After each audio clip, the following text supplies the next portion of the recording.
Você já teve a sensação de perceber demais, de notar aquilo que ninguém comenta, de sentir o que os outros parecem ignorar? Se sim, talvez você pertença à minoria silenciosa dos pensadores profundos, aqueles cuja consciência funciona mais como uma lupa do que um filtro.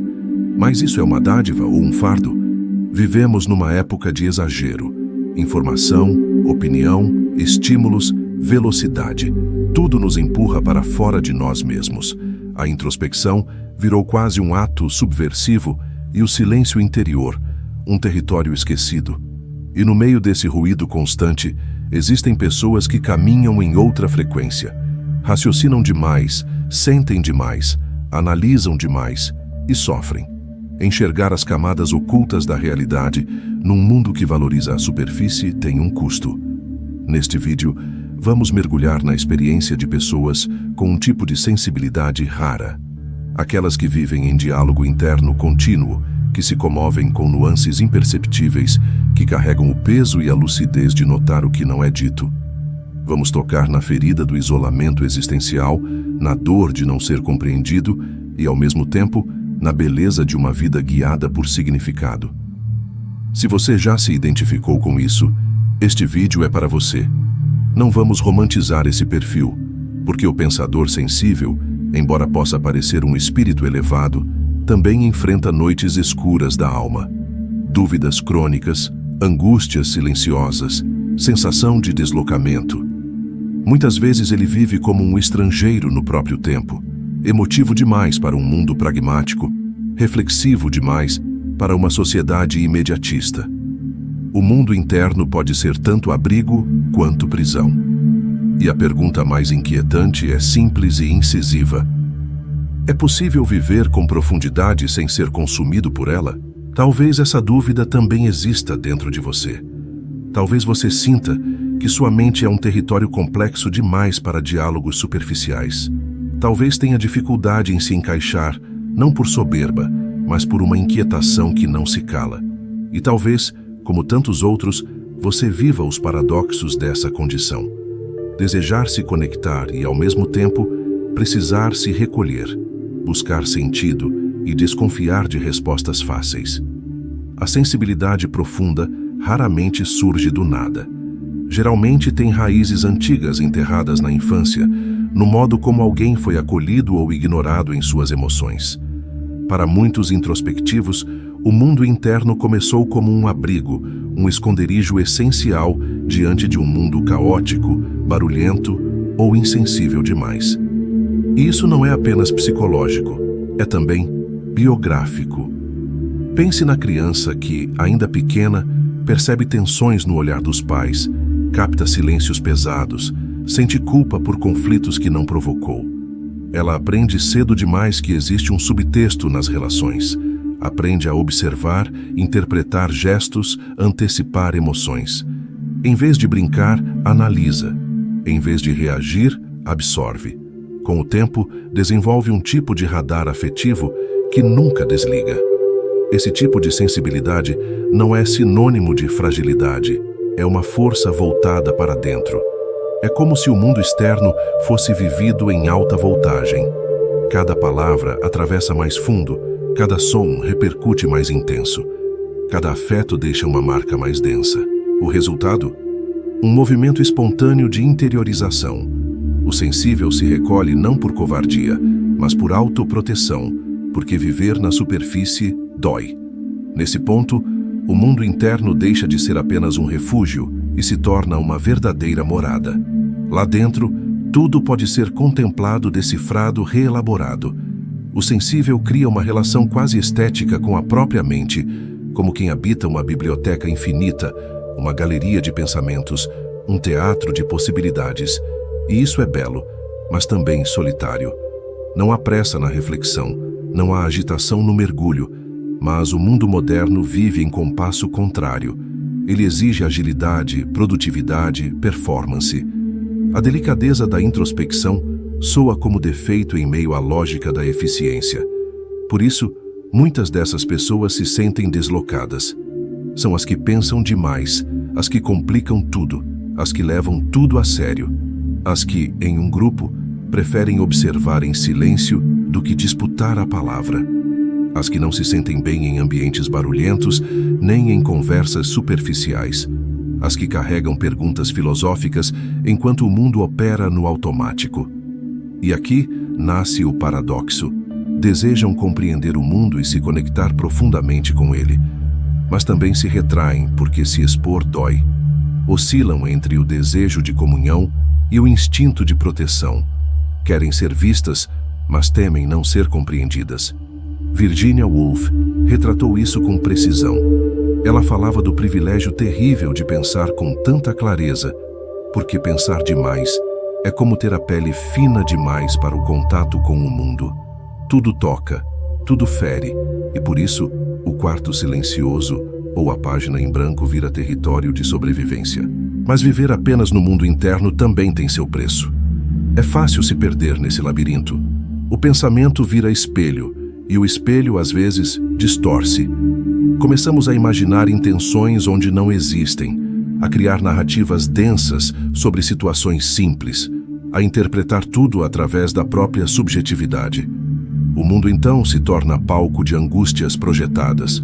Schopenhauer via o mundo como um lugar hostil à sensibilidade.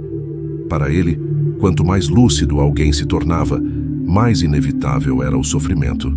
A ignorância protege, a consciência expõe. O homem que pensa demais, segundo ele, caminha sempre à beira do abismo. E uma vez que se vê tudo isso, não há como desver. Mas seria possível preservar essa sensibilidade sem cair no sofrimento crônico? Talvez a resposta esteja na forma como usamos o mundo interno. Quando ele vira apenas fuga, nos isola. Mas quando se torna criação, elaboração e encontro, transforma-se em ponte. Pense em Fernando Pessoa, que transformou sua angústia existencial em poesia, ou Emily Dickinson, que, confinada em casa, escreveu versos eternos. Ambos mergulharam fundo demais, mas voltaram com algo precioso. O segredo talvez esteja aí. Usar a introspecção como ferramenta, não como cárcere. Mas viver assim exige coragem. E quanto mais sensível você for, mais difícil é encontrar pessoas com quem compartilhar seu universo interno sem sentir vergonha, exagero ou estranheza. A solidão verdadeira para quem sente demais nem sempre é física. Muitas vezes é mental. É a sensação de não ter com quem dividir a profundidade do que se sente. E isso dá início ao isolamento psíquico. Esse tipo de solidão não aparece em feeds de redes sociais. Vive nos bastidores da mente, no silêncio após uma conversa, onde você não conseguiu se expressar de verdade, na frustração de não ser compreendido, no cansaço de se diminuir para caber. Muitos desenvolvem máscaras, uma para o trabalho, outra para os amigos, outra para a família. Máscaras que protegem, mas também aprisionam, porque quanto mais você atua, mais distante fica do próprio eu. Sentir-se diferente assim não é orgulho, é ferida. É a sensação de estar fora de lugar, como se você viesse de outra época ou outro mundo. E essa percepção constante pode gerar culpa, e a culpa vira silêncio. Nietzsche escreveu que o indivíduo precisa lutar para não ser esmagado pela tribo. A tribo pode ser vista como a mentalidade coletiva que exige adaptação constante. Para o sensível, essa luta é diária. Por um lado, quer pertencer.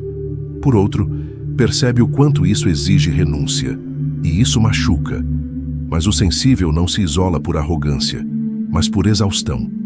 Cansaço de não ser escutado, de explicar o que sente e ouvir, você pensa demais, de traduzir sua profundidade a quem não deseja entendê-la. Diante disso, o silêncio parece mais seguro. Essa solidão não é apenas dor pessoal. É sintoma de uma sociedade que rejeita o profundo, teme o silêncio e cultua distrações. Rodeados de vozes, mas carentes de escuta. Cercados de conexões, mas famintos por intimidade verdadeira. O desejo de pertencer continua porque é humano. Mesmo os mais solitários desejam encontro.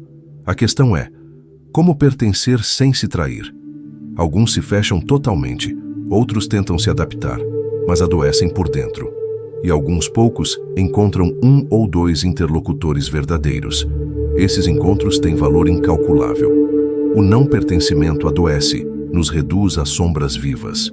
A filosofia não traz respostas fáceis, mas oferece companhia. Marco Aurélio escrevia para si mesmo para se manter íntegro num mundo decadente. Suas meditações são o diário de alguém que se sentia só, mas não cedia. Ele nos ensina que é possível viver com dignidade, mesmo na incompreensão. Clarice Lispector dizia: "Sou tão misteriosa que não me entendo." Sua escrita é espelho de uma alma sensível que encontra beleza até na incerteza. Ela nos lembra que não pertencimento também pode ser liberdade. Talvez o segredo seja aceitar a solidão como parte do caminho, mas não como destino.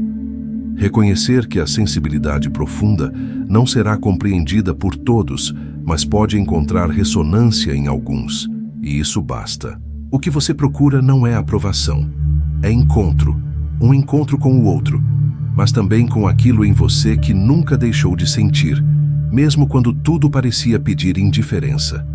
A primeira chave é entender a diferença entre solidão e solitude. A solidão machuca, a solitude nutre. É o espaço interno onde o silêncio é fértil. Pascal dizia: "Toda a infelicidade dos homens provém de uma única coisa: não saberem permanecer em repouso num quarto." O quarto aqui é símbolo de si mesmo.